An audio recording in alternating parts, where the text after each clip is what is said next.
Welcome back to Issues with Cartoons, the show that looks at comic book inspired animation and its source material. I am Kyle. I'm Carl. And today, Carl, we're in my wheelhouse. Because today we're looking at episode 4, Meet Captain America, a compilation of the minisodes Meet Captain America, The Red Skull Strikes, If This Be Doomsday, and Lo, There Shall Come a Conqueror, which is most definitely Stan Lee copy that they took off of a cover somewhere. Written by Paul Giacopo and directed by Sebastian Montez, who directed the last episode, Hulk vs. the World. But this is the Captain America episode. And I am all over this. What did you think? It really didn't disappoint me. I'll say, too, that this is my favorite episode so far. Yes. Easily. Just the cameos, the story, the stakes. Yeah. I think it's the most interesting so far. Yeah. Yeah. This was the other ones have been very comic booky. This was a comic book. I mean, the setup, the references, everything about it was just so, in my mind, this is the episode, of course, this won't surprise you because you know I'm a big Captain America fan. When I was a kid, I regularly collected Avengers and Captain America comics first. Those were my two books that I read religiously. And this is just, I rewatched this episode when it aired over and over again. I loved it so much. I don't blame you. I really like the retro vibes. I mean, like, we're just brought in. It's like a black and white film. The newsreel, yeah. And kind of the explanation of Captain America, what's going on with the war. Really effective exposition device. Yeah, it's a lot of fun. Yeah. Like from the get go, yep. Just like starting out. And a real good quick way to kind of show you. They show the origin of Captain America. They show you kind of the stakes. We see Kang the Conqueror first, though, and we kind of get our introduction to him. Mm-hmm. I don't want to talk too much about Kang. I know he features heavily in the last minisode, the last section, so we can talk about him a little bit. But he, what I'll say, wasn't expecting to see him when he showed up. Like I know who Kang is, obviously, but. Sure.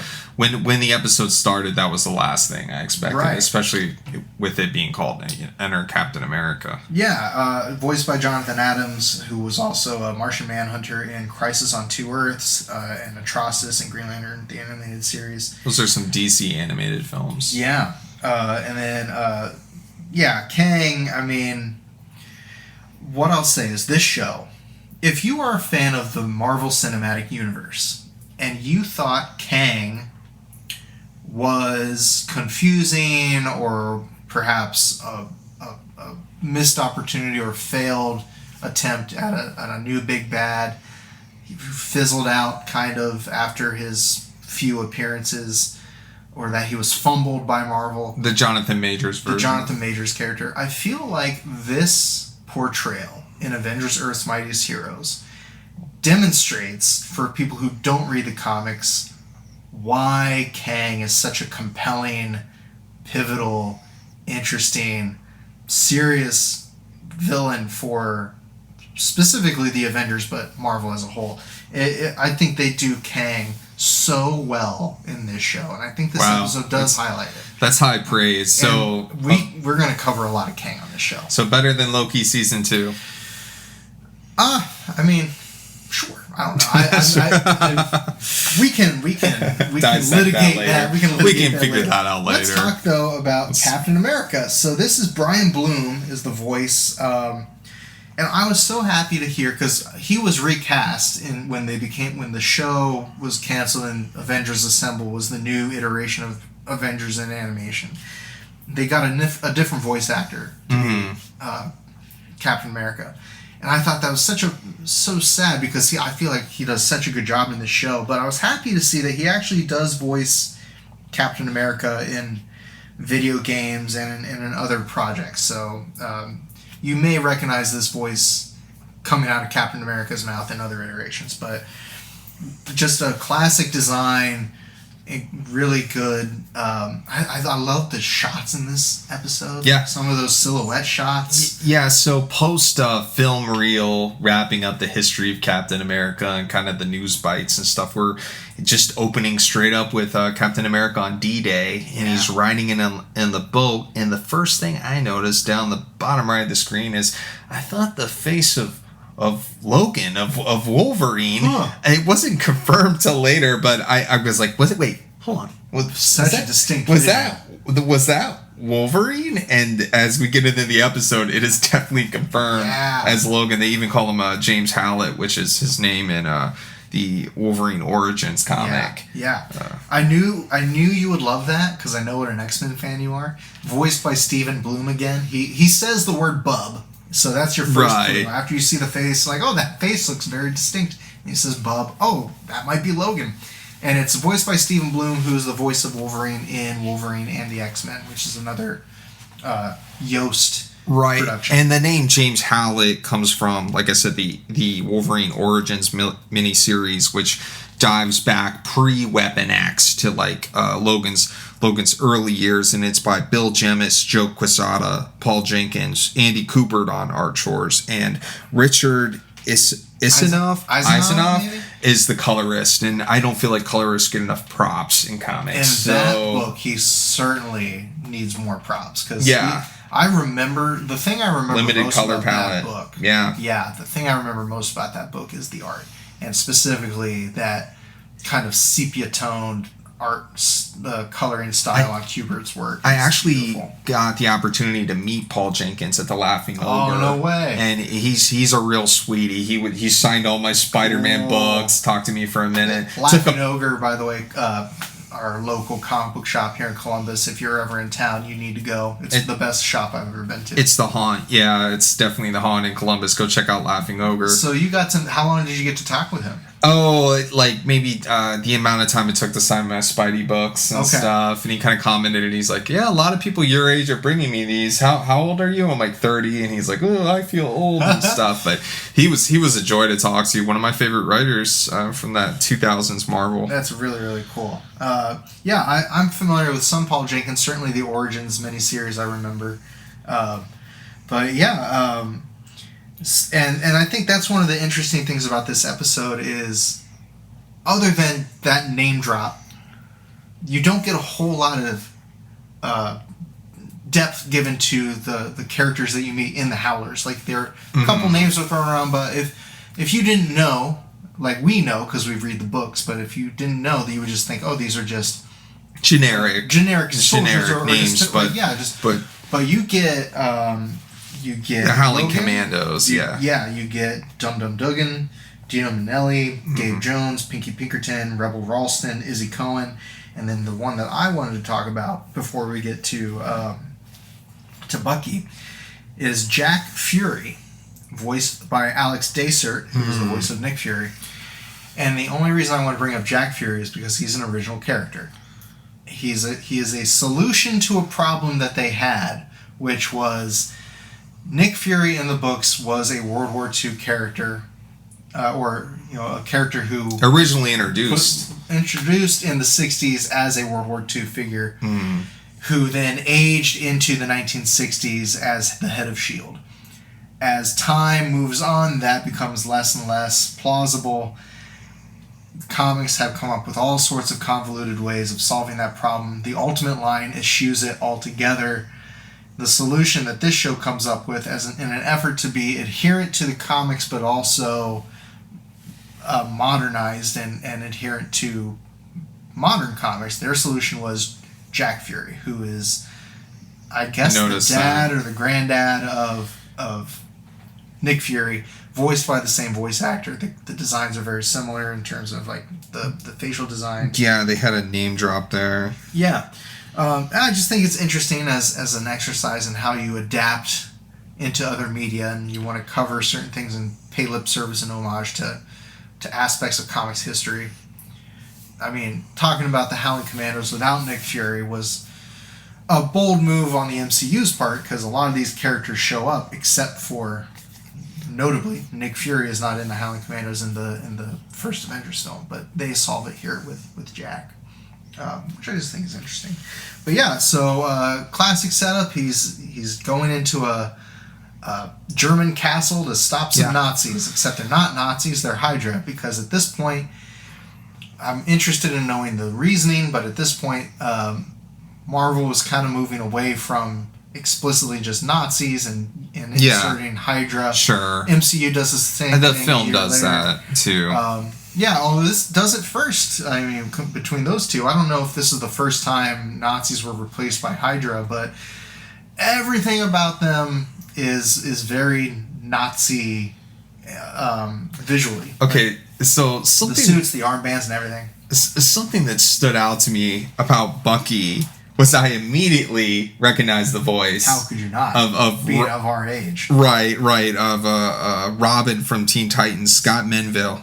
You know, is Bucky, and what an interesting parallel, because Bucky in the comics is inspired by Robin, right? And now we have like kind of a the Marvel Robin, the Marvel Robin, played by Robin, which I thought was awesome for me. Loved it. That made me like this episode even more. And his attitude, perfect, like that kind of poking, prodding, like quippy, trash talking sort of thing, but that playfulness with Steve, is really, really good. I really enjoyed it. I also love that with this. So in the previous episodes, we saw Hydra in namely the first episode with Iron Man, and they had that kind of like modern military gear with those gas masks, like face helmets, and in this classic 40s setting, they use the old 60s jumpsuits, like with the spandex and the masks and everything. They differentiate it in that visual way, which I think is so smart to bring in that classic Kirby design of Hydra. We got to talk about the big bad. Of this episode too. Quickly, as they're storming the castle, we discover that it's Red Skull. It's Red Skull, pulling from Norse mythology, which again is another parallel to. That was a great tie-in. So given the kind of lore of Hitler and the occult and how that's kind of been brought to prominence with things like Indiana Jones, doing this kind of swashbuckling adventure, Nazis versus the two-fisted American story, and tying the Nazis to mythology and like trying to pull from, and then making that part of like the Marvel lore and tying that to Thor and the Norse gods. So elegant, and I love that they do it. And the Red Skull in this is voiced by Steve Bloom. Again, he's pulling double duty with Logan and with Red Skull. So menacing with those dark eyes with those little yellow dots that they just look vicious. I thought the design of Red Skull was very classic. I have very few complaints about it. Wearing a Nazi uniform. So again, it's just so interesting that they totally supplant it, but they keep some of those visual cues to just place you in time. Like, we're still in 40s Germany. We're still dealing with fascists. They're just called Hydra. You also see Lieutenant von Strucker in a younger form. Who we met he appears again. There was a character, another Hydra character, in the episode. He had like the kind of like Wolverine hair and the cape. And I looked everywhere, and I cannot find that character's name. Zola gets a name drop. Zemo gets a name drop. I know it's not Zemo, because we'll see Zemo later. Maybe it's Zola? I have no idea. Contact at issueswithcartoons.com if you know who that Hydra... Let us know. It's obviously meant to be someone. It's driving me crazy that I can't figure it out. But again, like some of the visuals in this episode, I mean, the Howlers kind of creeping through this graveyard. We meet Captain America he's standing on this kind of platform after catching the shield in this beautiful silhouette with the star showing. When he meets Bucky, and Bucky just straight up smashes a Hydra agent with a drawbridge. They have this great shot of the two of them in silhouette. Just beautiful stuff. And then the Norse creatures in this castle. I thought those were fine. I mean, like, it was a cool tie-in to have, like, the Thor stuff mentioned. And once again, we haven't seen Avengers yet. We're 4 episodes in. And this is obviously the standalone Cap episode. I don't think we see much of Logan, though, later. He's more of a cameo at the beginning. Yeah. And one thing I wanted to bring up about that, too, is we bring up the Ultimate comics a lot. Mm-hmm. And there is an Ultimate War, I think issue 3, it pits the Ultimates against the X-Men. And Cap whips out a machine gun, and he's like, I remember you healing very well, and, shoots Wolverine up and references them being in the war together. So I don't know if this was pulling from that issue or if it was pulling from the classic Jim Lee issue. I was going to ask you about this because I've never read the Jim Lee issue. Have you read that one? Oh yeah. Okay. Many times. I own the facsimile. I own a couple copies of it, embarrassingly. Fabulous. Because that's how I'm familiar with that relationship. Although I did read Ultimate War, and as you were talking, I did recall that Chris Bachalo art. Very memorable. It's a good question. To me, it's a very logical association to make with this long-lived character who's been in war crossing paths with Captain America. It makes sense. It makes as much sense as Captain America crossing paths with Nick Fury in my mind. It's kind of cool, and I remember in that Jim Lee issue, he even draws Logan younger. Like from the flashbacks, cool. Like his skin changes. Fun. He's a little bit more has more wrinkles and more baggage in his appearance in the modern time. Yeah, I'm sure they were looking at all of that stuff. To me, they had to. And it's worth mentioning here too that at this point in production, there was some thinking that this would cross over with Wolverine and the X-Men. Right. Once that show got canceled, I think they decided to pivot. Without spoiling too much, you do get at least one more appearance of Wolverine in the show, I think in season 2. Yeah, there's a lot of people I talked to, even our friend J.M. Hunter mentioned that Chris Yost was trying to build maybe an animated universe between the Yostverse. The Yostverse between this and Wolverine and the X-Men, and I guess it never happened completely. And I don't know if that came from above. Or if that just was a function of them just not making it work logistically. But you just wonder what the world would have been like. Because in the 90s, they were able to functionally do a crossover with X-Men and Spider-Man. And there was some carryover with the Fantastic Four and the Hulk. I don't know if the Hulk and Fantastic Four and Iron Man and 90s Spider-Man and X-Men were all together, but it read that way. It felt that way. Something I could tell you, fun facts about the X-Men 90s show, is that Spider-Man cameo where we see Spider-Man's glove and it shoots a web across the screen, that was not in the script as Spider-Man because it was not approved.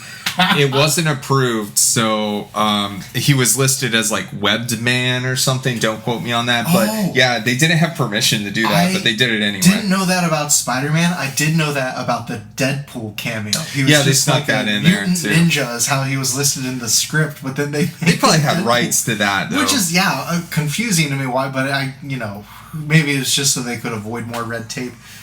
That's so funny though. No. They couldn't pull that off with this, I guess.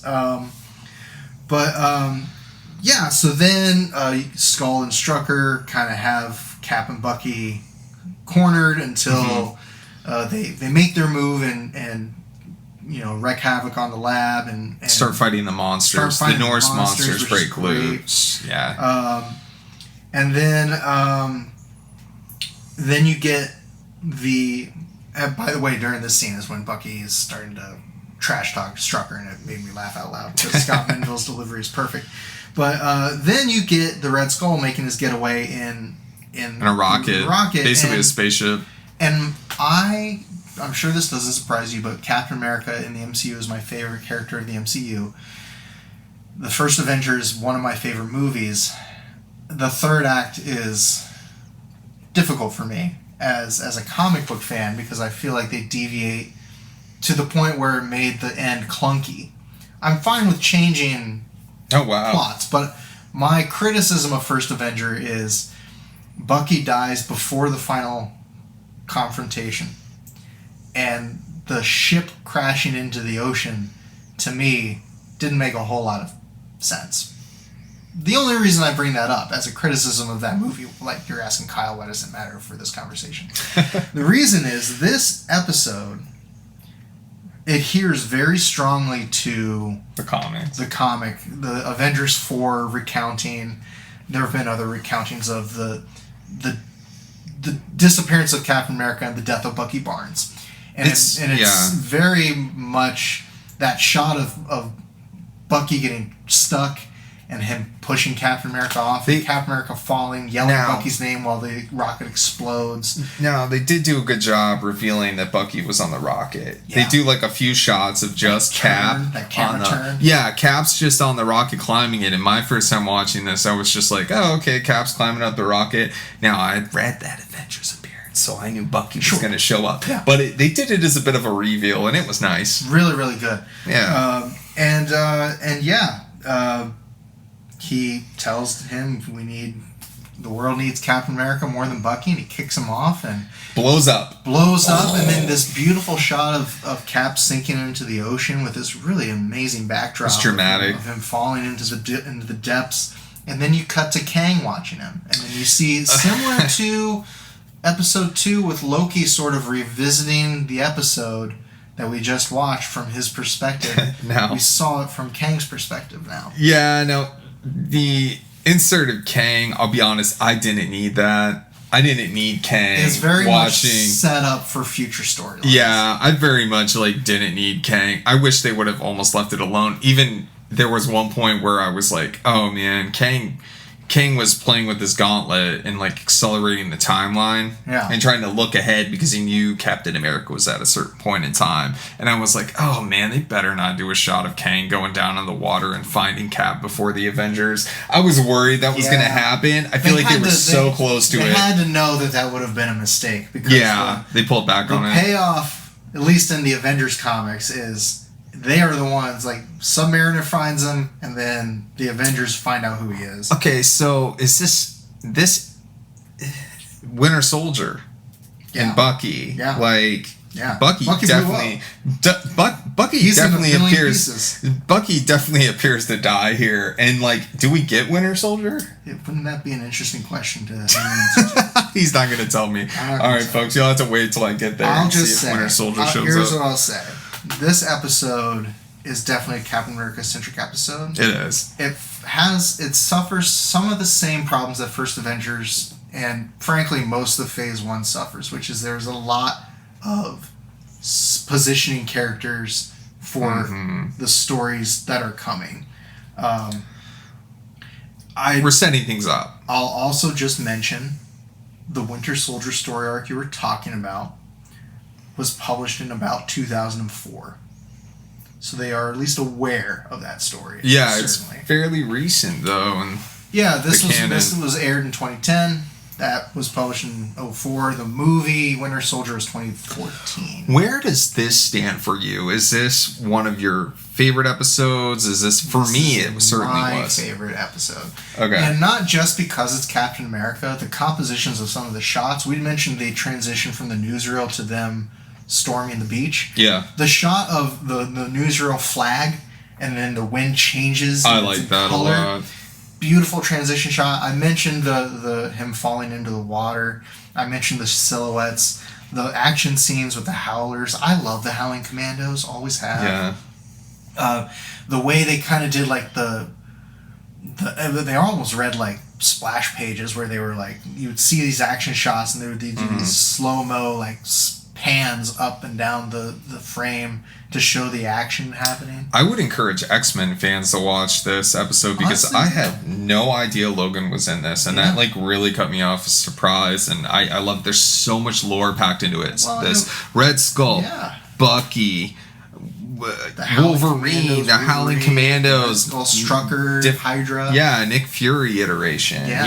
It's a great episode. Well, and since we have a little bit of time on this section, let's talk a little bit more about Wolverine and Captain America. Because not only do they have a history in comics, in animation, Captain America has cameoed in Wolverine... over and over. Yeah, but in X-Men the Animated Series. X-Men Evolution. X-Men Evolution, and now this. it is, at least in animation, a pretty common pairing. They do kind of find themselves. Right. And Yost did work on Evolution. I'm interested to know who worked on that episode of X-Men the Animated Series. It's almost like Marvel doesn't believe in Captain America enough to support an animated series, but they really push his movies, which is interesting because I think, to me personally, the Captain America movies are some of the best MCU films. They are the best. And the fact that Marvel won't support a cartoon is almost strange to me now in 2024. Are you aware of the 90s attempt? No. See, I've never seen that. They tried to make one in the 90s. I think they did make some changes. His name wasn't going to be Steve Rogers. I think Steve Rogers was going to be an alias. Mm-hmm. On YouTube, there is the test footage of what was going to be like the intro with the animatics for it. It was going to be set in World War II. My pitch, Marvel Animation, by the way, just do Captain America and the Howling Commandos and fill the gap between Act 2 and 3 of First Avenger. Like that little montage sequence in First Avenger, make an animated series of the Howling Commandos fighting Hydra in World War II. I would watch it. I mean, I would watch it. If you don't want to commit to a whole, I don't know why you wouldn't. If you don't want to commit to a whole series, just give us a mini-series. It would be phenomenal. You can do a whole season of Captain Carter on What If. I mean, you could write a whole show of Cap. Yeah. And honestly, Golden Age Captain America, there's so much unmined potential. Mm-hmm. I mean, invaders never show up in the MCU. You never get like Baron Blood or Union Jack or the original Human Torch. The original Human Torch, you get a cameo in the first Avenger, and it's just not. It's such fertile ground for stories that, to me, I agree. I feel like one of the tragedies of Marvel Animation is that the only animated series Captain America ever had was in the 1960s.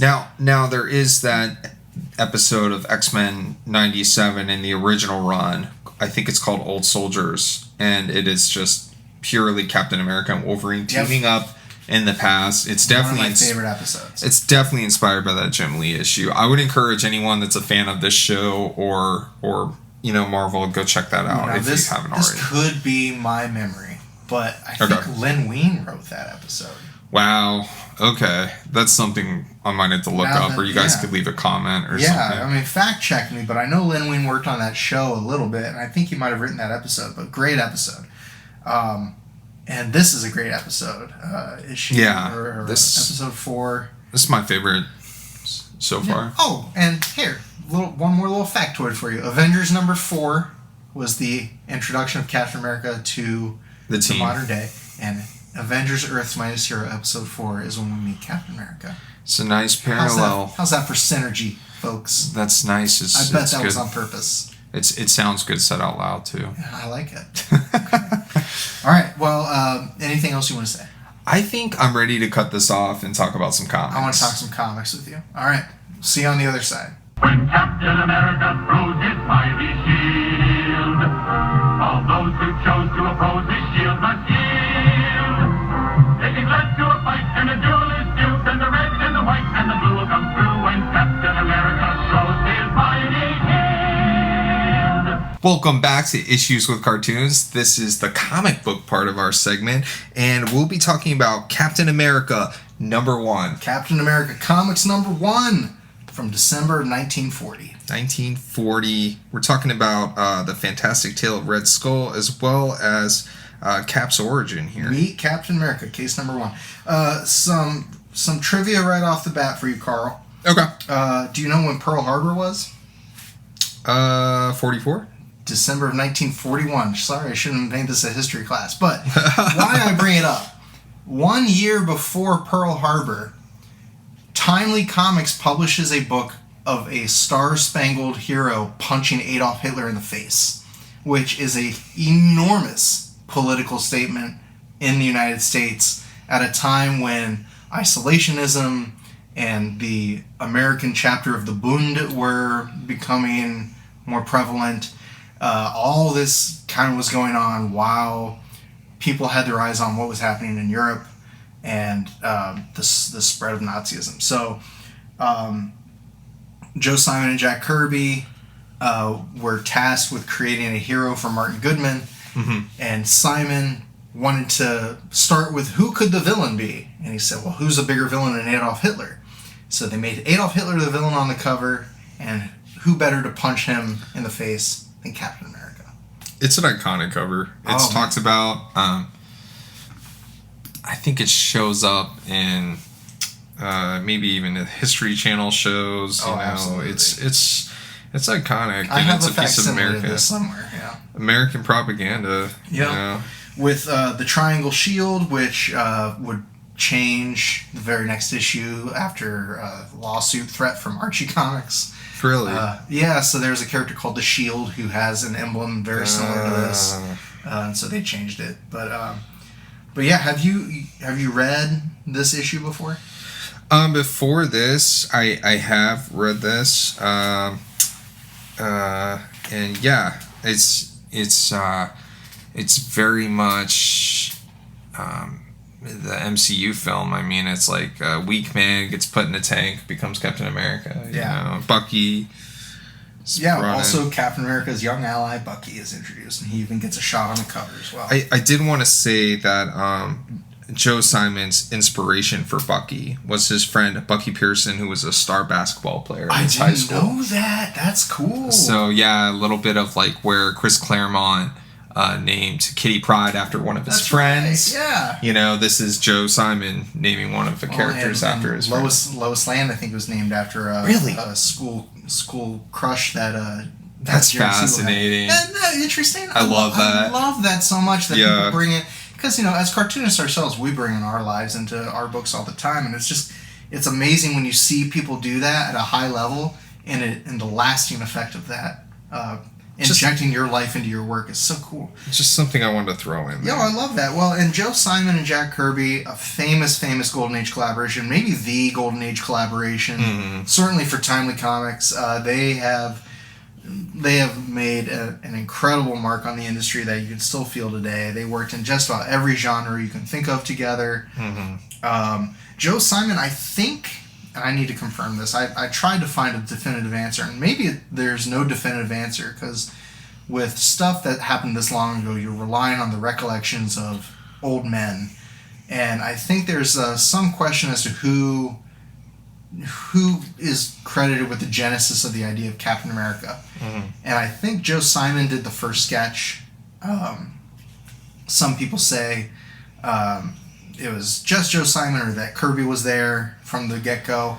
Regardless, this is a collaboration between two giants of comics, especially for there's a big misconception amongst fans that Stan Lee and Jack Kirby created Captain America too. For saying that. Yeah, like Joe Simon needs to be credited for creating this character. You know, I have written here in my notes that in 1940, the Fox Features Syndicate Comics is where Jack Kirby would meet Joe Simon, and they would have a long-lasting collaboration for over a decade, like close to 15 years.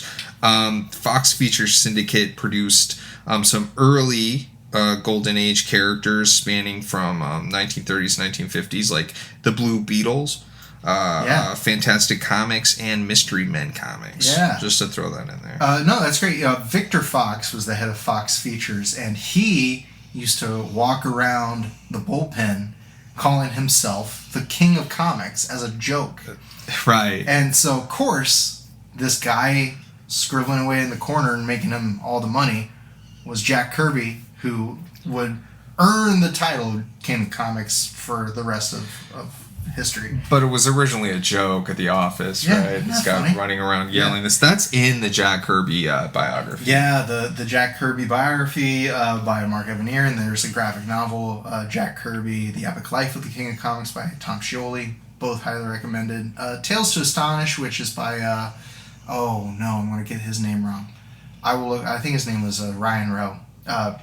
Really good biography as well.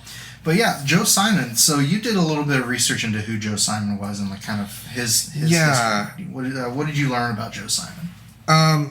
Joe Simon was born October 11th, 1913. He was one of the first editors at Timely Comics.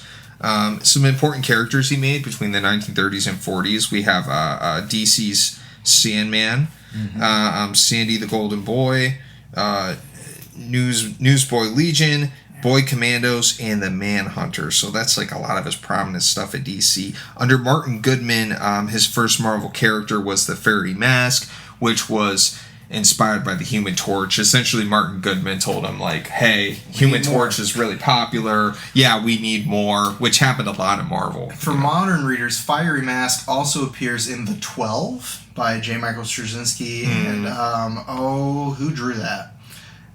It'll come to me, but... That's fine.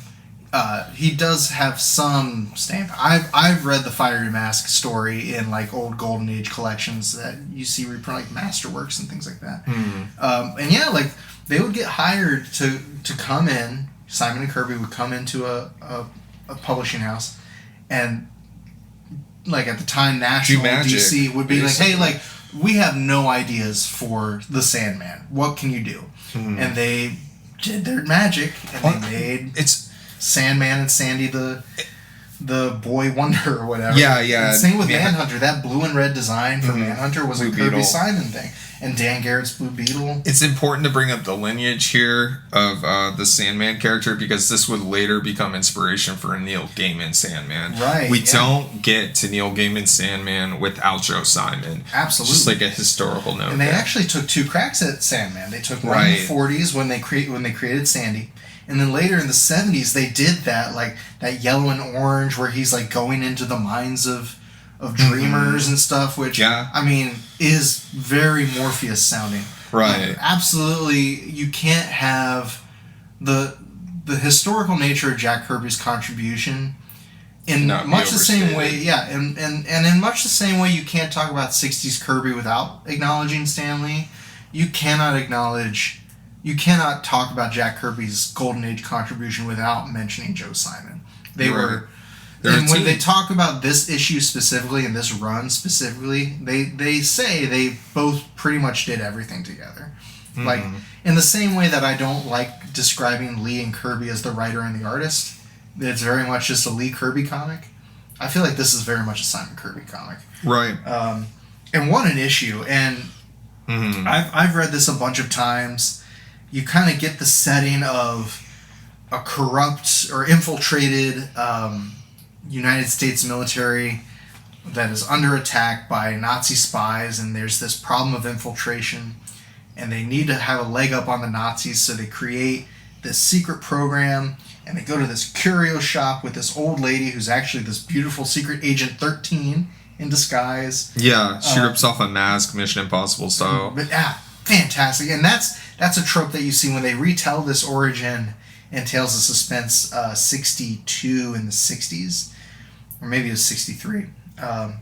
They pull a lot of these same visuals. That awesome on page 4, that first panel right before she rips that mask off, that Kirby tech, all the way back to 1940, man. It's breaking the panel too, which is really interesting. You know, like we need to talk about some of the compositions because he does that a lot in the Golden Age. A lot of panel breaking, really interesting panel shapes.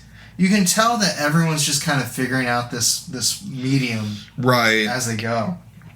But you meet Dr. Reinstein. These let me just say that these pages are not the Z pattern that Scott McCloud talks about in Understanding Comics. You know, this breaks, like just Kyle just said, we're still figuring out the language of comics. You have word balloons that are starting on the right-hand side. You have...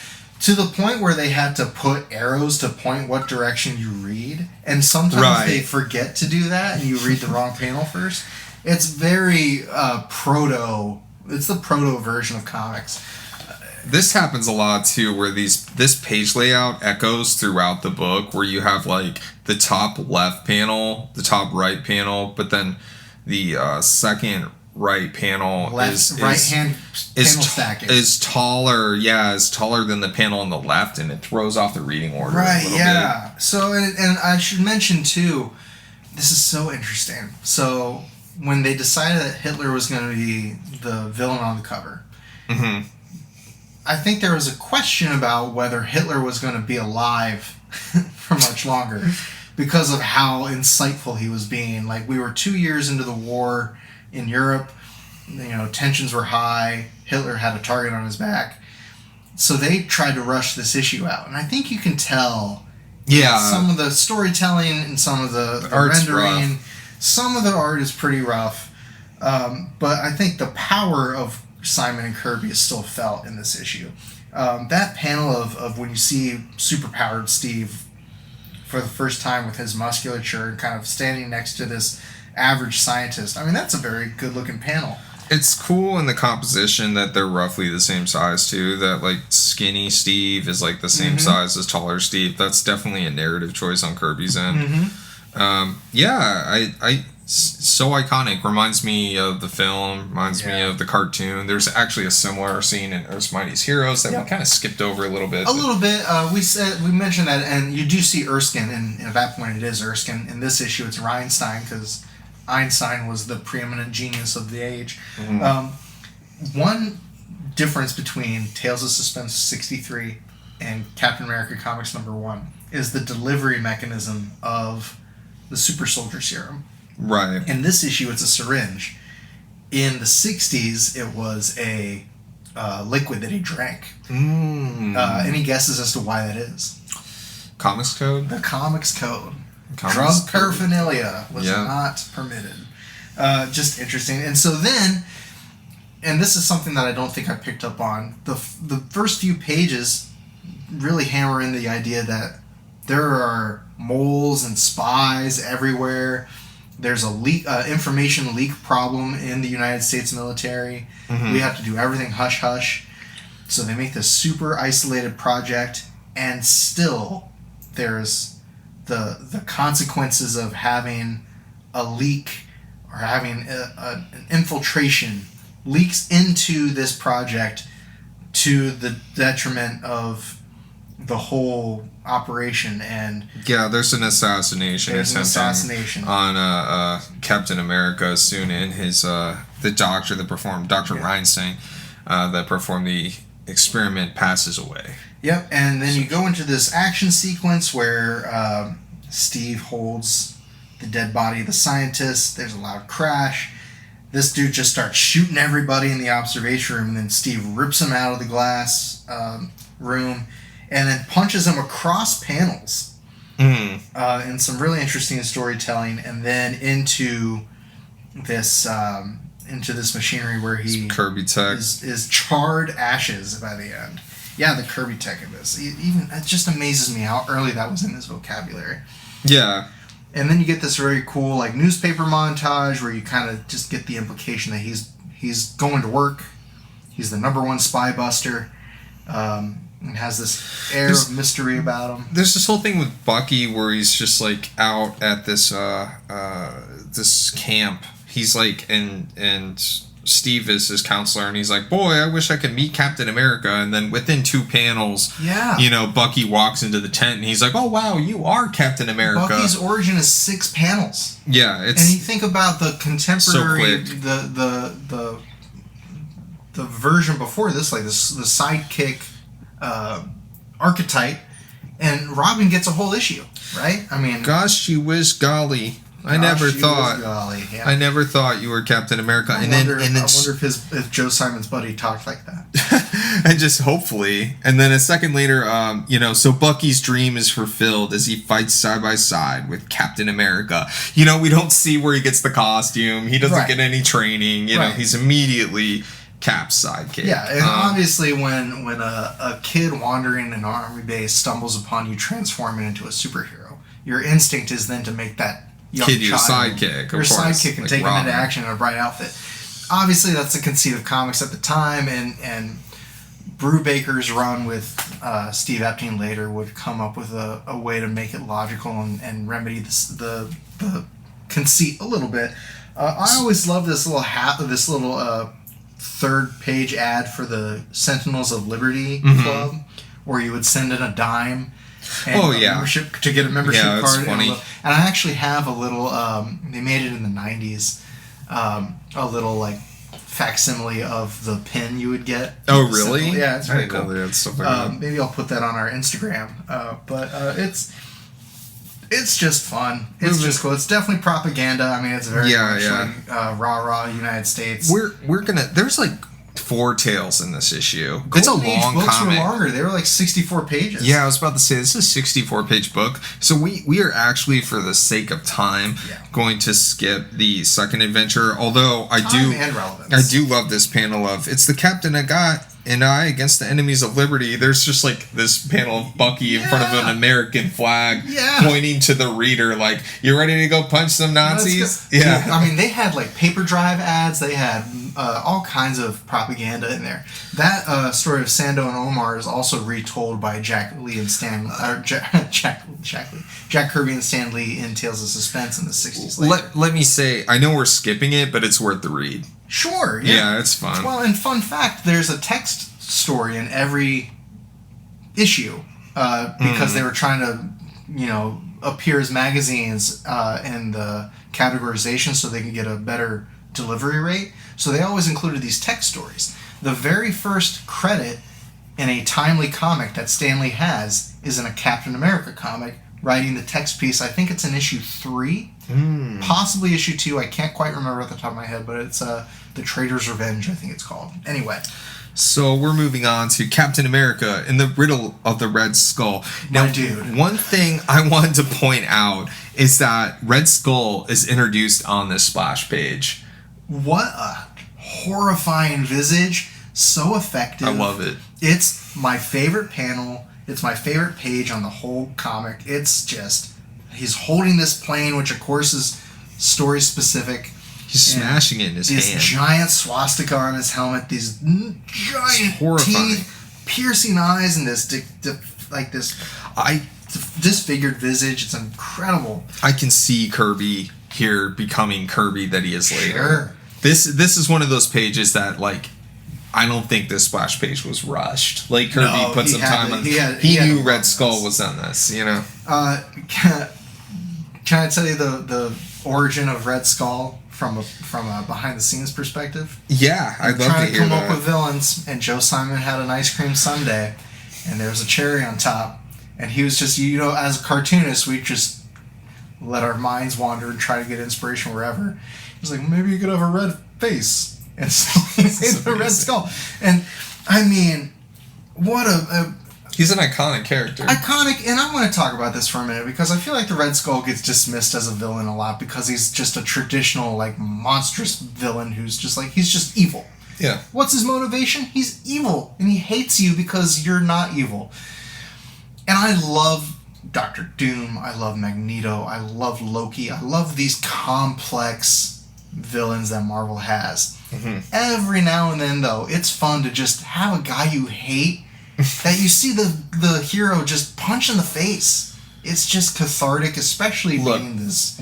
One thing that separates him from those characters you just named is Red Skull is merciless. I mean, most of this issue is Red Skull choking people alive, and that's what he's about. He likes to stand over his victims and choke them until there's no life left in their eyes. This gorgeous face is the last thing you're going to see. Absolutely. Right. And so Steve Rogers and Bucky Barnes are escorting this military leader to his home, and he wants them to. They want him to keep them there to protect him, but he says, "Oh no, like there's nothing to worry about because there have been threats on his life from a card signed by the Red Skull."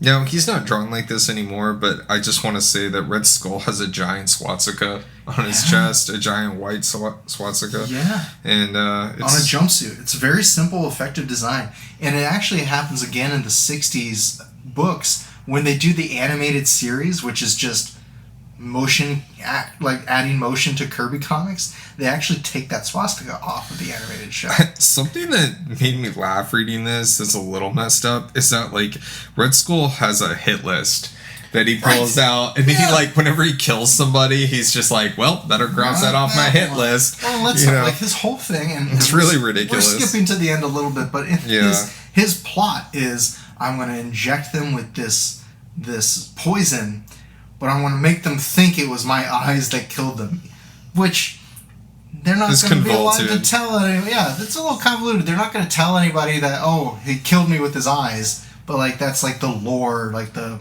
urban legend of the Red Skull is it kills you with a look. I mean, Red Skull smacks the crap out of Captain America, too. I mean, he really, like, beats him up. Yeah, and, you know, in the MCU, and even in the 90s movie with Matt Salinger, the Red Skull is kind of positioned as a proto-version of the Super Soldier Serum. Like, that's what kind of creates him. It's like the process that made Captain America was tried on the Red Skull first. They tie it in a little bit more, And that was an invention, I think, of 90s Captain America. Yeah, that's not prevalent here. And, you know, one of the major deviations, and I wanted to ask you to explain this a little bit more, is the Red Skull is a mask. And it's revealed that he is Mr. Maxon. Murdering these people. So what's the deal there? Like Albert Maxon or something like that. Does he become scarred later? Is this a retcon? So Johann Schmidt is an invention of Lee and Kirby from the 60s. There's actually another iteration. Maxon comes back. He faked his death because the Red Skull always fakes his death. And he was kind of in the 40s. He was the Red Skull, and then in the 50s it was I think his name was Albert Malik or something like that. He was like the communist version of Red Skull. It was retcon later that Johann Schmidt had a pawn named Maxon that he used as kind of like a tool to his own ends. The Red Skull we see in this issue is an American who's working for the Nazis, right? I mean, or perhaps Maxon is like pretending to be an American. But yeah, eventually later they change it to where no, he was a Nazi trained at the feet of Hitler to become this warmonger. So this is essentially retconned. Yes. Like this. Yeah, and they'll say like everything in this story is the real Red Skull, but it's just with Maxon as like a pawn. Or as like a ploy to trick the Americans, At the end, because I think they kill the real Maxon and then he inserts himself or someone else. But yeah, the Red Skull mask, is something that carries over until I think the 80s. Okay. Anyway, anything else you wanted to say about this story though? I thought it was really interesting taking a look at this first appearance of Red Skull and like how Kirby rendered him for the first time. Of course, we had a little discussion about Joe Simon and all of that. Essential for Marvel fans. You know, you got to revisit this, although it is a bit dated. We were going to jump ahead to Sergeant Fury and the Howling Commandos #1, 1963, for the reason that the Howling Commandos showed up in Captain America. Yeah, they showed up in this episode of Avengers: Earth's Mightiest Heroes. They feature heavily in First Avengers. They're especially after they were introduced in the 60s, they are kind of paired a lot with Captain America and Bucky. So they're covering this issue. Now the Fantastic Four show up in 1961. Yeah. They are mentioned on. I wanted to bring up. They're mentioned on the cover of this, like the team that brought you the Fantastic Four. You know, there's really a little bit trying to give you a reason to buy a war comic in 1963. Yeah. We're bringing up the genesis of the Marvel Universe here. You know, they're trying to sell you on this and stuff. Fury doesn't have his eye patch in this story. This is the very first appearance of Nick Fury, so they are still trying to kind of build that. They don't know who he is yet. They liked the character enough, though, that they brought him back in Fantastic Four 23 and then later in Strange Tales. Like, they brought him into the present day, of the contemporary day. Interesting. Right? Because they were like, oh, like, this character has legs. We have a beautiful splash page that introduces all the Howling Commandos too. It's like a double page spread with like bios of each of the Howling Commandos, including Dum Dum Dugan, who's a key character. And I didn't know he was a circus strongman. Never realized that before reading this book. Real quick, the origin of this title is according to Stan Lee, which, grain of salt, Stan Lee is famous for embellishing. He loves hyperbole. Giving a good story behind everything. He said that he made a bet with Martin Goodman that he can make the worst title sell. And so he said, if I can I'll come up with the worst title you could ever think of, and then I'll make that book sell. I dispute that because Sergeant Fury and his Howling Commandos is a pretty good title, I think. For yeah, War Book, but I do too. But yeah, like this is a very diverse group, which may be a little atypical at the time. Gabe Jones, is he the first black Marvel character? I don't know. I in couldn't contemporary tell you. Marvel, certainly I'm sure there were other ones before. I couldn't tell you. But Certainly regardless, early. significant. This title, we don't see it in this issue, but in future titles, like characters die and get replaced, like there are consequences. Kirby and Lee both served in the military. Kirby saw combat. Yeah, and I think it really affected him in his work going forward. So I think a lot of the visceralness of the action scenes in his war comics are attributed to that. It's here. I mean, you could tell Kirby went to war, except maybe when Nick Fury throws a grenade into a plane. That was a little wild. And then Dum Dum Dugan jumps out of the plane and his feet forward, and it's a crazy Kirby panel. But it's all very comic booky, comic book logic, but it's fun. I mean, I did really enjoy it. Some of the things I wanted to point out as well is there's a ad at the end. It's almost like an ad. It's more of like a spreadsheet. The weapons of war. Yeah. And there's pistol stats from Japan, Germany, Austria, showing off everyone's different pistols. And Nick Fury's like, you gotta know all these pistols. Yeah, it did not feel. I mean, other than Fury like kind of guiding you through that. I mean, I feel like those kind of infographics are used a lot today. I mean, I thought it was fun. I thought it was fun. I mean, it was fun seeing that. Yeah, I enjoyed that a lot. And again, the last time we talked about Nick Fury issue, it ends with this kind of Nick uses some trickery to kind of get the leg up, and he does so again here, where he's under rubble and you think he's dead. Like his first appearance, and he's dead under a bunch of rubble. No, he crawls out and ends up mowing everyone down and saving the day. But another thing that tripped me up a little bit at first is there's this blonde French Resistance woman, because the whole problem of this is they're saving the head of the French Resistance. Is the plot of the episode of this issue. Yeah, and you're not familiar with Captain America comics all that much. No, Peggy Carter in the movies is very different from Peggy Carter in the comics. In the comics, Peggy is an American fighting with the French Resistance, and it's this. I love that panel. This blonde lady with this beret fighting with the French. And so for a good, 15 pages, I'm like, oh, this is the first time we see Peggy? Like, is she tied into this? And no, it's a totally different character, but it was just interesting. I like that you bring that up, because that was a moment in the story that really had me just stand up in my seat when she was like, oh, with the French Resistance. I'm like, this is funny. I just started laughing. I'm like, this is great. But the Howlers and Captain America fighting with the French Resistance is a recurring, that comes up a lot in old comics. Or there's a miniseries that the first Avengers book pulls from heavily, or the first Avengers movie pulls from very heavily from the 90s, called The Adventures of Captain America, the Sentinel of Liberty, by Fabian Nicieza and Kevin McGuire, which we'll cover sometime.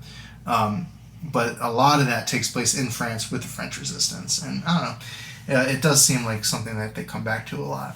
But I love this. And is this essential reading to the Marvel canon for you? Probably. I mean, Nick Fury, Nick Fury is such an important part of the whole story. Certainly, if you're a fan of the MCU, but for me as a Marvel fan, I mean, Captain America being my guy. I mean, Nick Fury features heavily in Captain America comics, and this is a big part of why, is because they have a history together. And okay, yeah. So we're jumping like 20 years later for this one, 1963.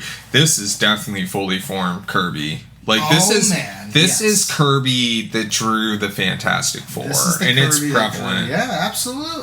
That's a great thing to bring up, because very raw Kirby in Captain America Comics #1 from 1940. They're different. 23 years later, he is polished. Did Dick Ayers ink this? I can't remember who inked it. But, you would know better than me. My notes have disappeared for a minute, but they vanished. But the just the action sequences, the polish, the energy. Yeah, the energy is there. I mean, it's absolutely fully formed. And I think war comics were and Captain America comics also, like, that's Kirby's chance to do action. You know Kirby loved to do action. And I think that's on full display in books like this. So. Yeah, it's great. Anything you want to plug, Kyle? We ready to go? Ko-fi.com/Kyle Wendell for Cornelius Armstrong, Adventures and Antics. I also have my mini comics, Thunder Duck and Mad Science Rejects, which are little 8-pagers that I put through together for you. Yeah, that's all I got. What about you, Carl? You can check out www.carllucasdraws.com. It has my bio, some covers I've done for my various self-published indie comics. I have a zine available on there, Captain Devil, and I also have my graphic novel, Shogun Bear and the House of Horrors. Shogun Bear is kind of my baby and kind of one of those characters I want to put a dent in. Amazing character. Contact at issueswithcartoons.com for any comments, questions, or requests. Follow us on Instagram, Issues with Cartoons, Twitter, Issues W Cartoons. Follow us on Facebook and on YouTube. Anything else, Carl? Thanks for listening and take care. Tune in next time.